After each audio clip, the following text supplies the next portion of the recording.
Sejam bem-vindos. Vamos conversar hoje sobre uma consulta, um questionamento que foi encaminhado por um colega no nosso Pergunte ao Professor. O nosso tema de hoje é a falta de uso da produção antecipada de provas em problemas de vícios de obras. E aí a gente tem que partir de uma organização mental, uma organização de estratégia, que é iniciar identificando as responsabilidades e, às vezes, para identificar as responsabilidades, a gente tem que também fazer algum tipo de análise técnica.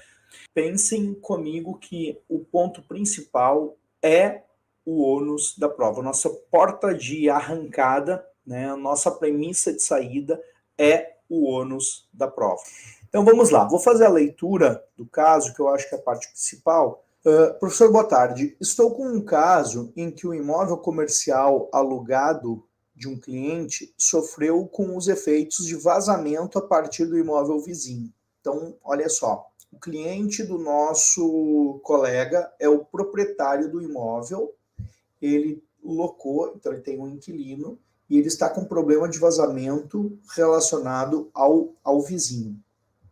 É muito comum isso, tá, pessoal, quando a gente começa a atuar na área, né, da aquisição de bens imóveis, que a gente passa a ter alguns clientes que pedem a nossa assessoria, né, numa continuidade aqui, principalmente os clientes investidores, né, que tem, como esse caso aqui, ele tem um imóvel comercial, ele loca, e deve ser uma renda extra para ele, né, para além da sua renda principal, provavelmente deve ser isso.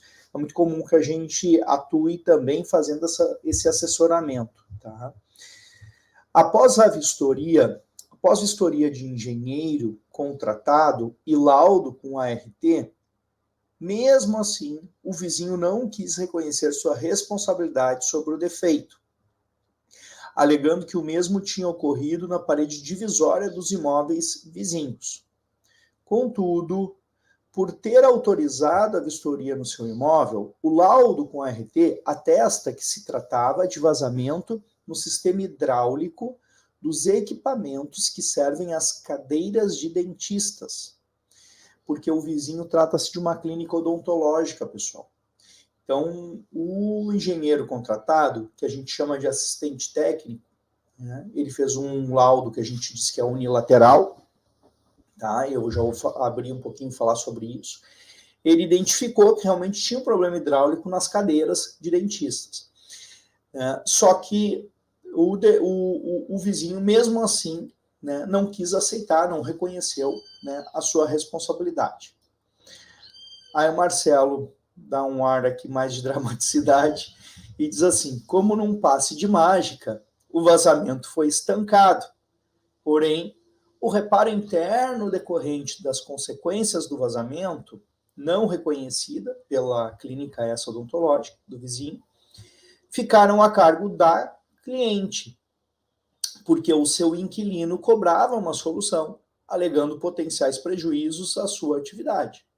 O reparo de urgência foi realizado pelo cliente para não prejudicar seu inquilino, esse tipo de coisas relacionadas à estrutura e usabilidade do imóvel, né, eles ficam a cargo do proprietário. E há outras questões em decorrência do mau uso ou, né, de desgastes provocados pelo próprio inquilino, fica a cargo do inquilino. Nesse caso aqui seria do proprietário. Mesmo sem a possibilidade de produção antecipada de provas, olha aí, em virtude da premência e circunstâncias que envolveram os fatos, a relativa segurança em propor ação de ressarcimento dos danos materiais e indenização por dano moral, apenas com o laudo ART do assistente técnico da cliente, sem um laudo pericial do juízo? Essa é a pergunta.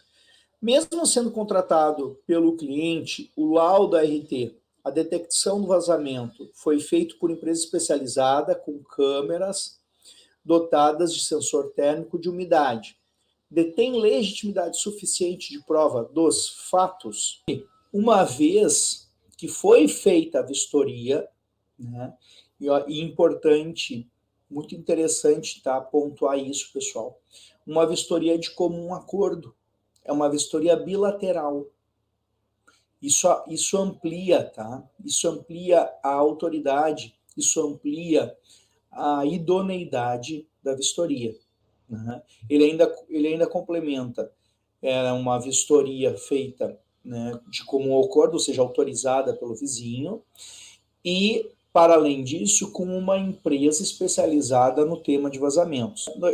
Eu tenderia a responder esse questionamento dizendo o seguinte: de fato, seria impossível fazer uma produção antecipada de provas, uma vez que o defeito foi sanado. Agora que nós temos aqui uma prova técnica produzida, né, ainda que por parte de uma empresa que assistiu, né, uma das partes, ela foi produzida em comum acordo e ela registrou historicamente, com vídeos e exames, né, a situação que estava realmente provocando. Né? Então, olhem só, vamos organizar aqui algumas questões, tá?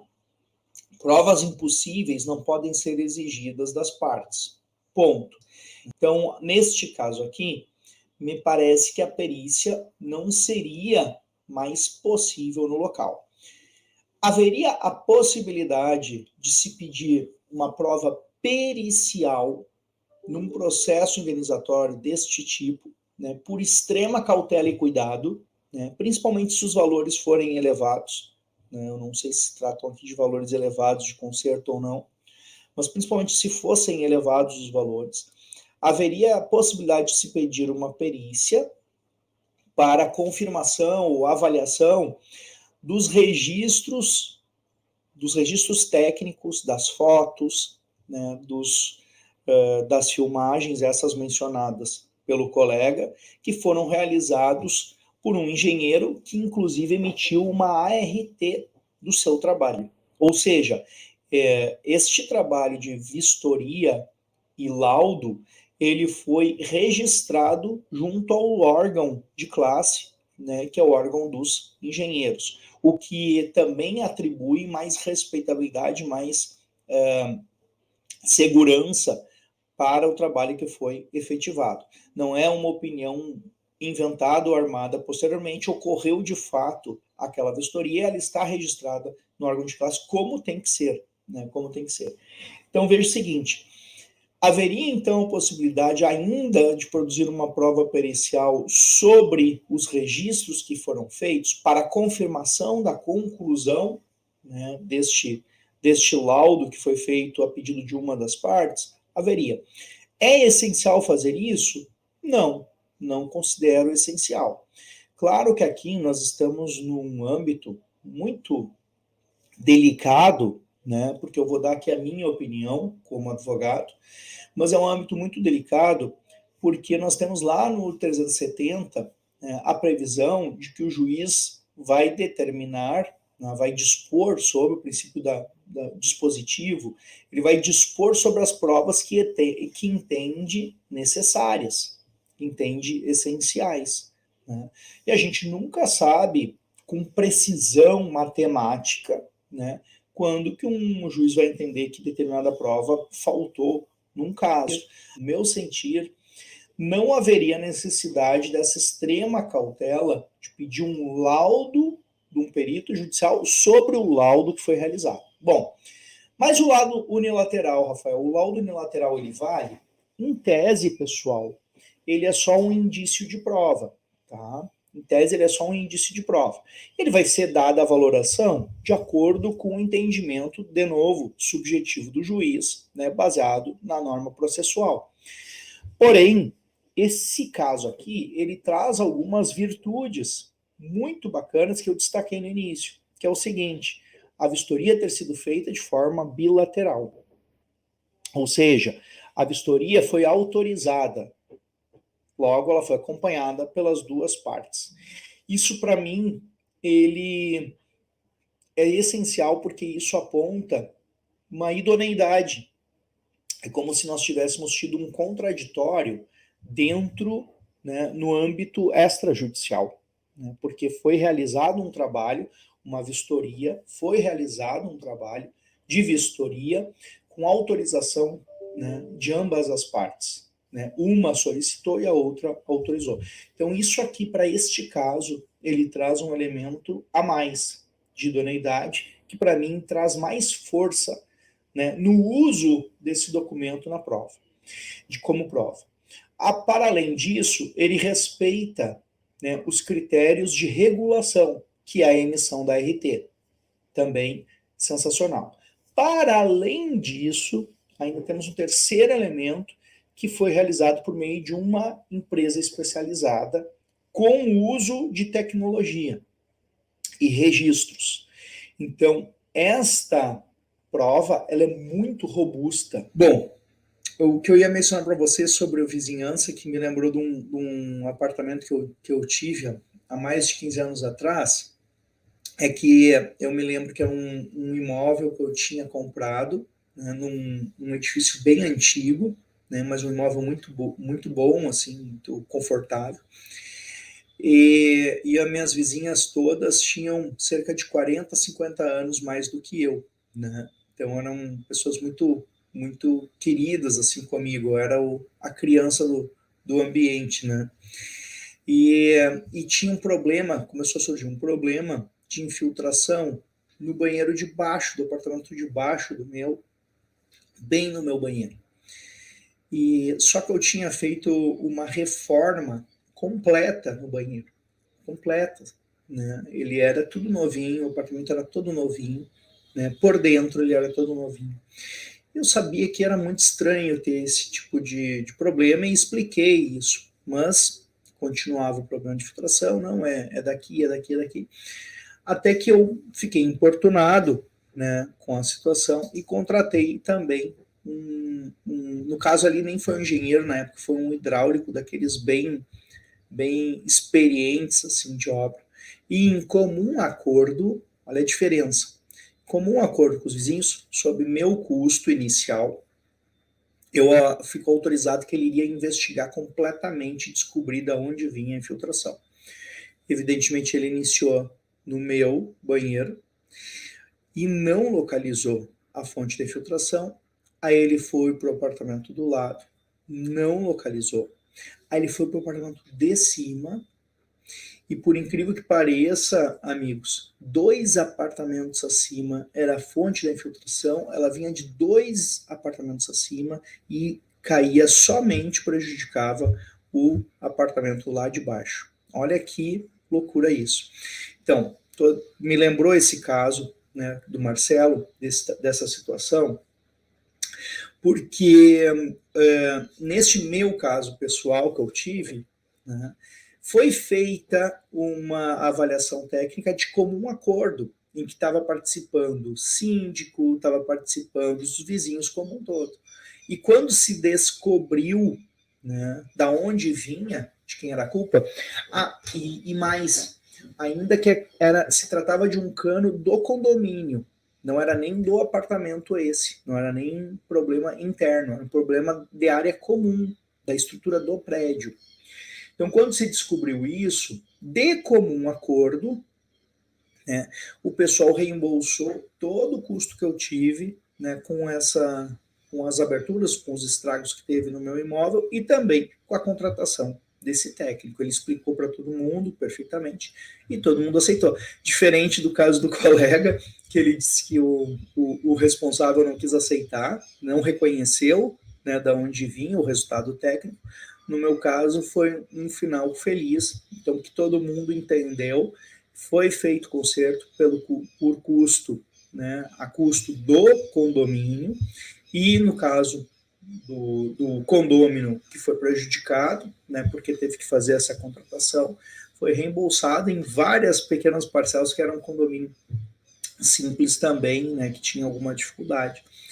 Então, olha só, pessoal, né, como esses laudos que são feitos de forma extrajudicial, eles podem ter um viés em contraditório ou eles podem ter um viés unilateral. Nem sempre eu vou ter a colaboração dos envolvidos, mas quando eu tiver essa colaboração, quando eu tiver esta autorização, a tendência é que esse trabalho técnico seja respeitado por todos, e mais, que o técnico que está fazendo o trabalho respeite a todos e busque uma solução coerente com o interesse comum. Então, esse profissional ele foi contratado com uma orientação que era a seguinte: descobrir e solucionar independente de quem fosse a culpa. E aí, a partir da sua investigação, ele deveria indicar, né, no concerto, né, da onde que vinha, né, qual era a origem desse problema. E aquilo foi aceito por todos e foi dada uma solução. No caso do colega Marcelo, bem diferente. Né? Mesmo tendo havido o trabalho em comum acordo, não foi reconhecido por uma das partes, que eu considero um engano, um erro. Né? Por isso, eu até, antes de mover qualquer tipo de ação pedindo indenização, eu até notificaria o vizinho, dando ciência formal, né, do resultado do laudo, até para que ele tivesse a oportunidade de evitar uma medida judicial desnecessária, né, uma vez que ficou na maneira como foi bem conduzida essa parte extrajudicial, né, ficou bem evidente, então, da onde viria a responsabilidade, né, ou a culpa, então, por esse problema aí da infiltração. Vejam como pode variar, colegas. Vejam como pode variar. Deixa eu ler algumas questões aqui que o pessoal colocou. Eu vou me entusiasmando, vou contando história. Vamos ver aqui, ó. É sua, Marcelo, que legal. Você botou o nome completo lá, né? E aqui você usa só 2 nomes. Que bacana. Professor, obrigado por trazer minha pergunta para essa brilhante aula. Obrigado, querido.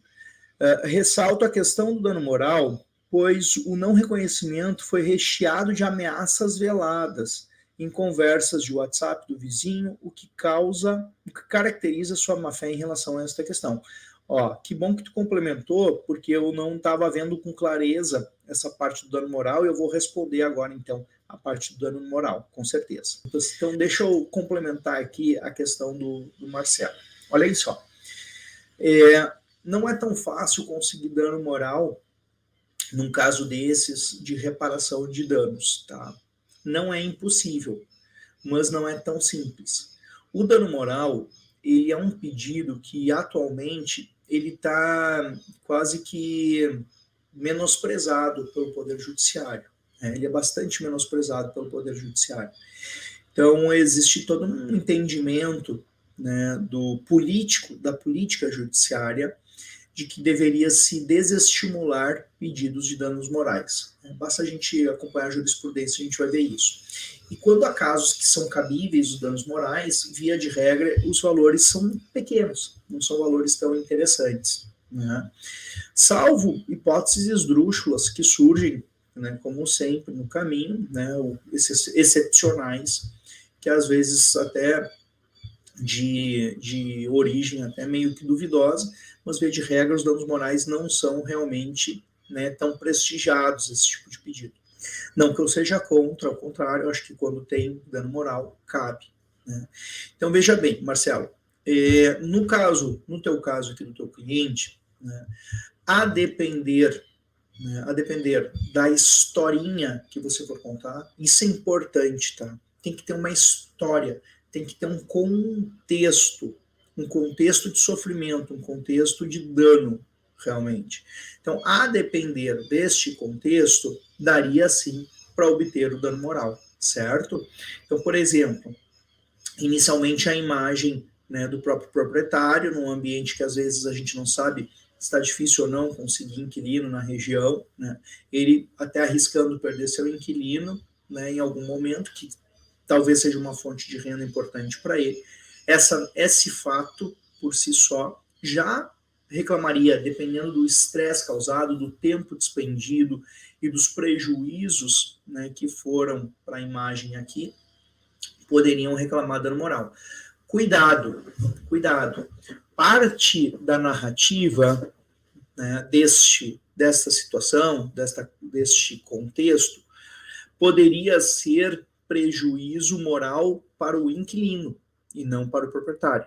Então, nós temos que avaliar bem direitinho, porque o teu cliente, pelo que eu entendi, é o proprietário. Em sendo o proprietário, você teria que focar mais na imagem do proprietário, né? De que maneira a imagem do proprietário foi afetada. A parte do inquilino que ficou sem trabalhar, não daria para tu reclamar por ele ter ficado sem trabalhar, mas sim que o fato dele ter sido prejudicado no seu trabalho prejudicou a imagem do proprietário, ou seja, do imóvel, né, que foi dado em aluguel. Tá? Então tem que fazer essa escadinha, né? Não é tão simples. Mas a segunda parte me chamou mais atenção, e essa sim, né, essa sim eu acho que dá mais força para o pedido de dano moral, que é a questão das ameaças veladas e da atuação de má-fé. Veja que eu acabei de mencionar, né, que foi produzido um laudo de boa qualidade, pelo que você relatou, e esse laudo técnico, né, com bons registros e de comum acordo, né, e talvez o vizinho saiba então, né, ele sabe então, e ele consertou o problema que tinha na cadeira dele. Né. Então, tudo isso junto, unido, aí sim, ameaças, ciência, má fé na condução da situação, né? Ou seja, ensejando uma busca judicial totalmente desnecessária, quando poderia ter sido feito tudo de comum acordo. Né? Então, quer dizer, esse contexto aqui mais pesado, aí eu entendo que sim, configuraria sim o dano moral, né, se bem produzida essa prova. Veja que hoje a aula foi de provas, né? Eu falei bastante da prova técnica, como utilizar, né, esse laudo que foi feito extrajudicialmente a favor, aqui daria para usar, mas também aqui a questão do dano moral reclamaria a prova. Aí seria os WhatsApps mencionados, né, as trocas de mensagens e algumas testemunhas também. Né, testemunhas também, prova testemunhal para dano moral, ela é bastante recomendável. Tá? Até o depoimento pessoal do próprio vizinho. O depoimento pessoal do próprio vizinho pode acabar, né, trazendo um bom resultado aqui na percepção, né, dessa hipótese aqui do dano moral, confrontando ele com mensagens de ameaças veladas, tá? Então, assim, ó, quando tem dano moral, eu procuro sou bem detalhista na produção da prova concreta, porque senão é muito fácil ser afastado. Claro que às vezes os clientes não têm tantas provas, né, como a gente recomendaria ou precisaria, e aí a gente faz a tentativa no interesse do cliente.